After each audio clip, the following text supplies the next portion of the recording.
Okay, so I know I said we'd talk about emotional waves in this next episode, but I had this really cool slash super intense experience of spontaneous deconditioning yesterday, and I wanted to go ahead and share that with you. So I'm Dr. Kate Flynn. Welcome back to my channel. This is a series on the active deconditioning of a human design 3-5 emotional generator.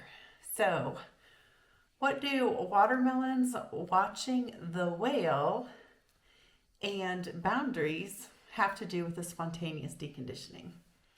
Let me tell you, and I will say, spoiler alert, if you haven't already seen the whale, I'm going to spoil the ending for you. So you get to decide if you want to continue or not. I will say it's a pretty uncomfortable movie to watch.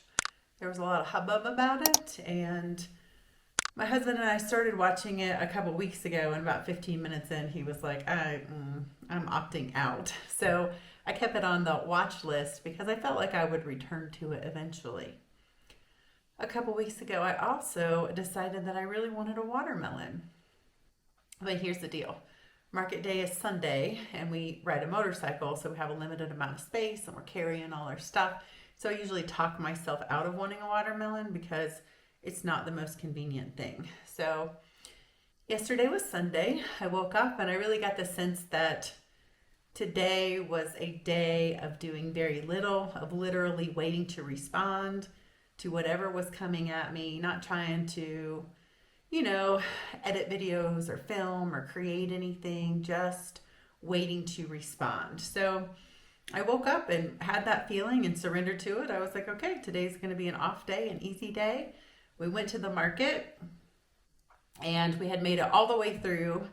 And I was hemming and hawing, oh, do I want to get a watermelon? And finally, my husband looked directly at me. He was like, do you want a watermelon? So we found one. The sweet little watermelon seller picked us out a nice one because we don't really understand the thumb technique all that well. Not that we don't understand it, but really.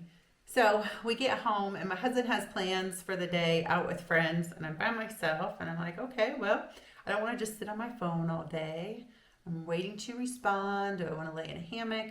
And I ended up thinking about this movie, The Whale. So I put it on, and yeah, super, super uncomfortable to watch. But I get all the way to the end, and the end is just heart wrenching.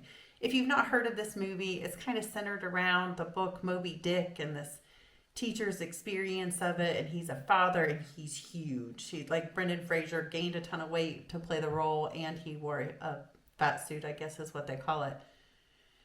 And basically, it came down to he had an estranged relationship with his daughter, and all he wants is for his daughter to know that she is wonderful, that she is perfect, that she is worthy of love, that she is super smart and intelligent, and how amazingly proud he is to have her as his daughter. And there's a lot put on him. Like all the people around him, he's about to die. They want him to change, go to the hospital, get help, do all the things, don't give up. And he's like, I'm done. The most important thing to me is that she knows this, okay? So I'm watching this heart-wrenching scene at the end, and I am emotional. I don't know if you caught that at the beginning. I'm going to try my best not to cry, but if I do, like, that's legit, authentic emotion. Let's all get comfortable with it, shall we? So I'm brought back to this thing that happened. My dad passed away when I was 2, my biological father, very suddenly. The doctors weren't really sure what was wrong with him, and they're telling him and my mom, we can do this experimental treatment, but we don't know how it's going to work, and he might not recognize you as his family. He might not accept you. He might live as a vegetable. And my parents were like, yeah, no, that sounds awful. And he died. And when I'm watching the scene play out in front of me, all these emotions are coming up. All of this, oh my gosh, this anger that I have that they both just gave up, that they didn't try. And there's no rationalizing these things, right? Like, Mom, if you're watching, I love you so incredibly much. And I know that as parents, you did the best you could with the information you had at the time. but these aren't rational things, right? So what happens when this inner boundary of I accept the things I cannot change aren't in place, and they lead to these distortions that consume a lot of our life force energy and fuel this anger, this mental anguish, this I wish things could have been different. And I know I jumped into that boundary deal. And typically when we consider I accept what I cannot change, maybe you're familiar with the serenity prayer. God grant me the serenity to accept the things I cannot change.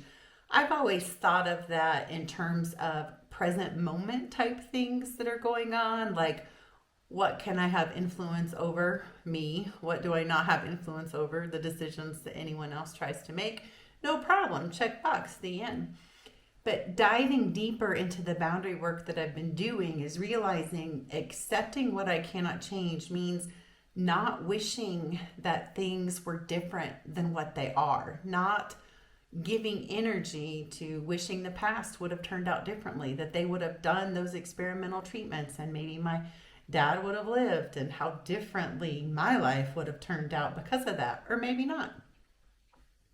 So I'm just bawling when I'm watching the end of this movie, and all of this emotion is coming up, and I'm having this realization that there is this anger that they didn't do anything differently. And why is that anger there?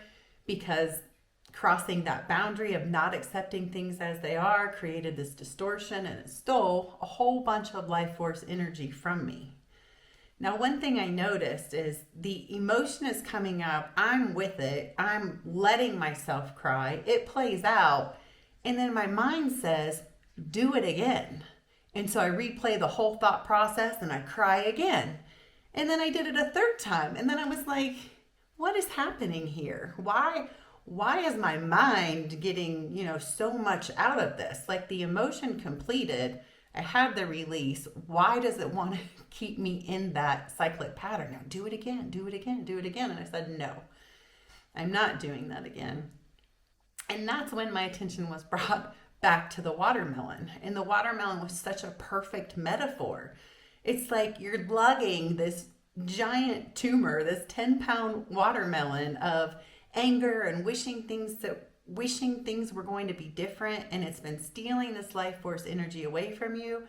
And if you just bust that watermelon open, you can actually call all that energy back to you and taste the sweetness of life. And I was just blown away of how beautiful and simple and the synchronous ways these things all come together. Every time I'm like, this is just amazing how it's set up. So that was my experience, and I invite you to ask if there are any 10-pound watermelons you have been lugging around with you regarding things not working out the way you wanted them to, or wishing they would be different. And maybe you can bust that open and reclaim that energy and taste the sweetness of life. And I'll tell you, I'm so glad we let that sweet young lady pick out the watermelon for us, because it was the most delicious, sweetest watermelon I've had in a long time. So this morning I wake up and all of these things are kind of ruminating and settling, and I called my friend and I was telling her what happened, recounting the experience, and she was like, you're not going to believe this. And I said, why? Because I love it when people say stuff like that, like, oh, what? I want to know. Tell me all the things. And she said, yesterday, for the first time in years, I bought a watermelon.